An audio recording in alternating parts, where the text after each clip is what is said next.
ভাত খোৱাটো একো পাপ কথা নহয়, একো ডাঙৰ কথা নহয়। মই যেনেকৈ নাখাওঁ লাগে, মই যদি সুখ পাইছোঁ তাত ভাতকেইটা খাই, এই ভাতকেইটা খালে একো নহয়। যিয়ে নহওক লাগে আৰু আপোনালোকে চবেইতো ভাত খাই জীয়াই থাকে ন ৰাইজ। এইফালে ভাত, এইফালে ধুনীয়াকৈ আমলেট এটাত ওপৰতে ধনিয়া দুডালমান দি লৈছোঁ। এইফালে হৈছে লাই শাক, মটৰ আৰু আলুগুটি। দালিকণ একদম ধুনীয়াকৈ বনাইছোঁ, ভাল লাগে। পাঁচফোৰণত তেল মাৰিছোঁ। এইফালে ঘৰৰ লাই শাক।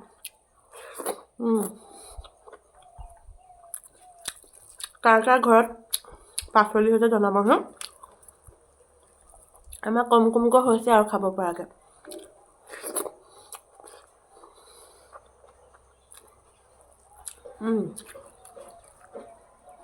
মটৰৰ লগত ভাল লাগে এনেকৈ।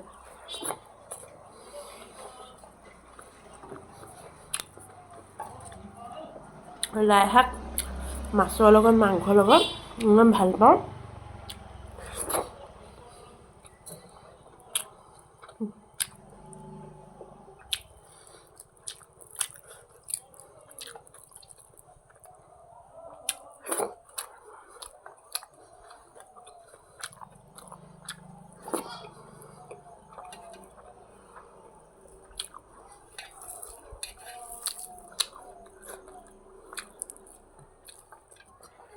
মানুহে দুবাৰ খালে, মই এবাৰহে খাইছোঁ।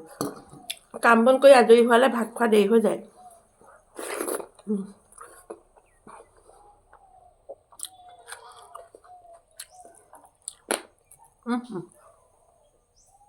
শিল এটা চোবাই দিলোঁ নেকি? নহয় চাগে, কিবা এটা চোবালোঁ।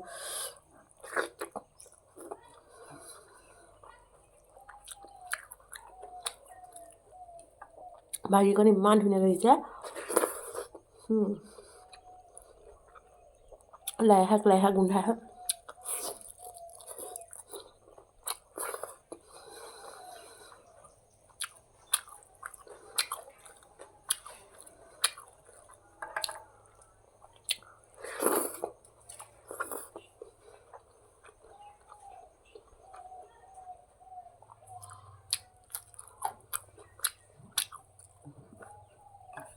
পকা গোল নেমু এচপা মাৰি ল'লে ভাতকেইটা খাই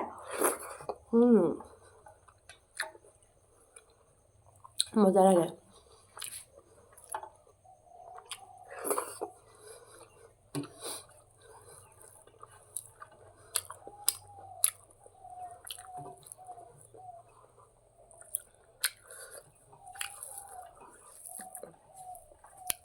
ভাত খাওঁতে বোলে পানী খাব নালাগে বোলে, কোৱাহে শুনিছোঁ দেই। মই কিন্তু জ্বলাই পুৰিলে খাই দিওঁ।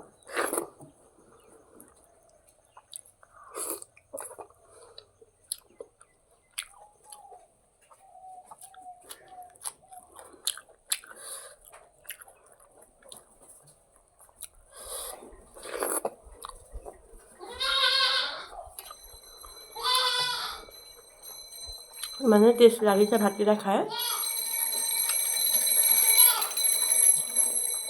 বেলেগ ধুনীয়া সোৱাদ হৈছে।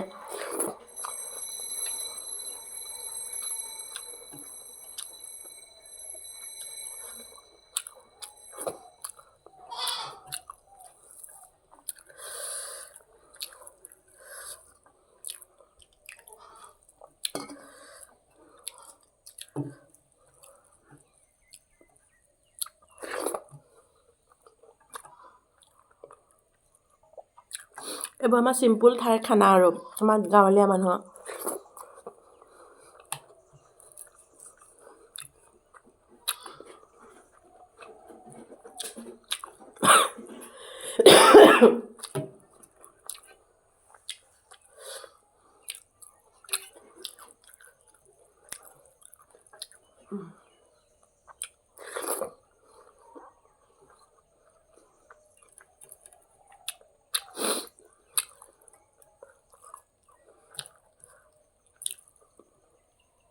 লাই শাকৰ গোন্ধটোৱে ভাতকেইটা খাই নকৈছে আৰু।